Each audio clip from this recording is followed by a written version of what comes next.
বাংলা নাচে গানে মুখর কুয়েত প্রবাসীরা। কুয়েতের সঙ্গে কূটনৈতিক সম্পর্কের 50 বছর পূর্তি উদযাপন উপলক্ষে এই আয়োজন। দেশটির ক্রাউন প্লাজায় বাংলাদেশ দূতাবাসের উদ্যোগে আয়োজিত এই অনুষ্ঠানে প্রধান অতিথি ছিলেন কুয়েতের সমাজ, পরিবার ও শিশু বিষয়ক মন্ত্রী শেখ ফিরাজ সৌদ আল মালিক আল সাবাহ।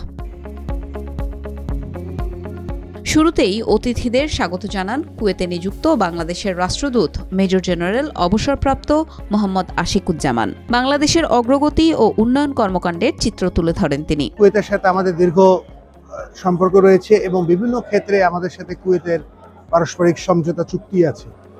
ভেরি রিসেন্টলি আমরা কুয়েতের সাথে আমাদের দেশ থেকে নার্স নিয়ে আসার জন্য একটা 2 স্বাস্থ্য মন্ত্রণালয়ের সাথে চুক্তি স্বাক্ষরিত হয়েছে এবং আমরা যেহেতু একটা ডেভেলপিং কান্ট্রি, আমরা আশা করছি 2041 সালের মধ্যে আমরা স্মার্ট বাংলাদেশ গড়ব, একটা উন্নত দেশ হিসাবে নিজেদের স্থাপন করব।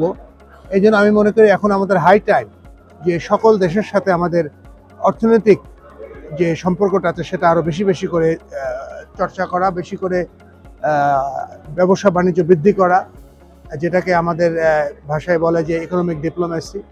এই 50 বছর পূর্তি উপলক্ষে আমি মনে করি যে আমরা এখন কুয়েত না শুধু, আমি বলবো কুয়েত শুধু না, মধ্যপ্রাচ্যের বিভিন্ন দেশে আমরা যে শ্রমিক পাঠাই এটা অবশ্যই থাকবে, কিন্তু এর পাশাপাশি আমরা মনে করি আমাদের সেই যোগ্যতা বা ক্যাপাবিলিটি দাঁড়িয়েছে, বাংলাদেশ যে উন্নয়নের ধারায় যে যুক্ত হয়েছে, আমি মনে করি আমাদের সেখানে ক্যাপাবিলিটি আছে এই ধরনের দেশগুলোর সাথে ব্যবসায়িক সম্পর্ককে আরো সুদৃঢ় করা।